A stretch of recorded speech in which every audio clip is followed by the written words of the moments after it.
আসসালামু আলাইকুম প্রিয় ভাই ও বোনেরা, আপনারা কি জানেন একই গ্রামে একই পরিবেশে একই সুযোগ নিয়ে বড় হয়েছে দুইজন মানুষ, তবুও একজন ধনী হয় আরেকজন সারা জীবন গরিবই থেকে যায়।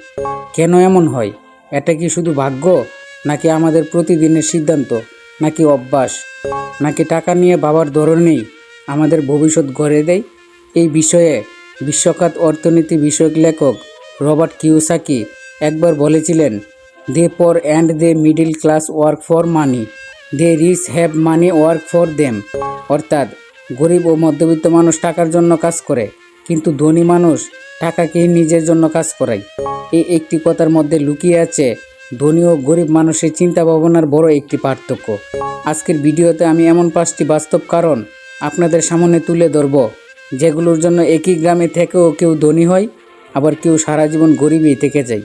যদি আপনি নিজের আর্থিক অবস্থার পরিবর্তন করতে চান, তাহলে ভিডিওটি শেষ পর্যন্ত অবশ্যই দেখুন। তাহলে চলুন শুরু করা যাক। নাম্বার 1, একটি আয়ের ওপর পুরোপুরি নির্ভর করা। গ্রামের অনেক মানুষ সারা জীবন একটি আয়ের উৎসবের ওপর নির্ভর করে থাকেন, যেমন শুধু কৃষিকাজ, একটি চাকরি বা দিনমজুরির কাজ।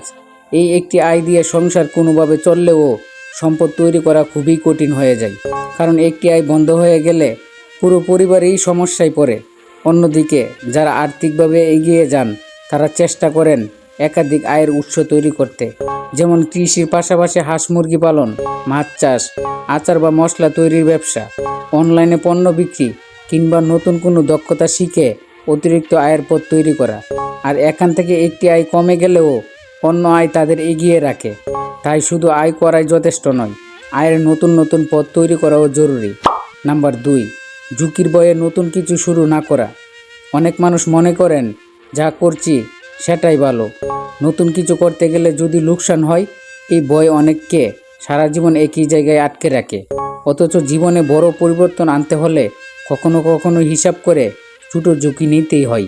আর একটা কথা সবসময় মাথায় রাখবেন, যারা সফল হন তারা অন্ধভাবে ঝুঁকি নেন না। আগে শেখেন, পরিকল্পনা করেন, তারপর ছোট পরিসর থেকে শুরু করেন, কারণ তারা জানেন চেষ্টা না করলে নতুন ফলও আসবে না। নাম্বার 3, টাকা উপার্জনের চেয়ে টাকা ব্যবহারের শিক্ষা কম থাকা। অনেকেই কঠোর পরিশ্রম করে টাকা উপার্জন করেন, কিন্তু সেই টাকা কিভাবে সঞ্চয় করতে হয়, কোথায় বিনিয়োগ করলে ভবিষ্যতে আরও আয় হতে পারে, বা কিভাবে সেই টাকাকে নিজের জন্য কাজ করানো যায়, এসব বিষয়ে পর্যাপ্ত ধারণা থাকে না।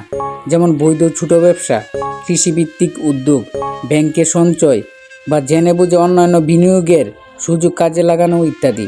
এসব বিষয়ে পর্যাপ্ত ধারণা থাকে না। এজন্য দিন শেষে যা আয় হয় তার বড় একটি অংশ ধীরে ধীরে দৈনন্দিন খরচেই শেষ হয়ে যায়। অন্যদিকে যারা আর্থিকভাবে এগিয়ে যান, তারা শুধু টাকা উপার্জন করেন না, তারা সঠিক পরিকল্পনার মাধ্যমে সেই টাকাকে এমনভাবে ব্যবহার করেন যাতে ভবিষ্যতে আরও আয় তৈরি হয়। তাই অনেক ক্ষেত্রে বেশি আয়ের চেয়ে সঠিক আর্থিক শিক্ষা বেশি গুরুত্বপূর্ণ হয়ে ওঠে। নাম্বার 4, আজকের চিন্তা বেশি, ভবিষ্যতের পরিকল্পনা কম। গ্রামের অনেক মানুষ আজকের আয় দিয়ে আজকের খরচে মেটাতে ব্যস্ত থাকেন। ভবিষ্যতে কিভাবে আয় বাড়ানো যায় বা 5 বছর পরে কোথায় থাকতে চান, সেই পরিকল্পনা অনেক সময় করাই হয় না। তারা শুধু ভাগ্যের ওপর ছেড়ে দেয়, কিন্তু ভাগ্য আপনা আপনি আসে না, চেষ্টার ফলেই ভাগ্য পরিবর্তন হয়। কিন্তু যাদের বড় লক্ষ্য থাকে, তারা আজ থেকেই ভবিষ্যতের জন্য প্রস্তুতি নেন। তারা নতুন দক্ষতা শেখেন, একটু একটু করে সঞ্চয় করেন এবং সুযোগ পেলেই আয় বাড়ানোর চেষ্টা করেন। কারণ বড় সাফল্য একদিনে আসে না, ছোট ছোট পরিকল্পনার ফলেই সাফল্য আসে। নাম্বার 5, সুযোগ, তথ্য ও যোগাযোগের সীমাবদ্ধতা। একই গ্রামে থাকলেও সবার কাছে একই তথ্য বা একই সুযোগ পৌঁছায় না। কেউ ব্যবসা সম্পর্কে শেখার সুযোগ পান, অভিজ্ঞ মানুষের পরামর্শ নেন এবং ভালো ক্রেতার সঙ্গে যোগাযোগ গড়ে তোলেন।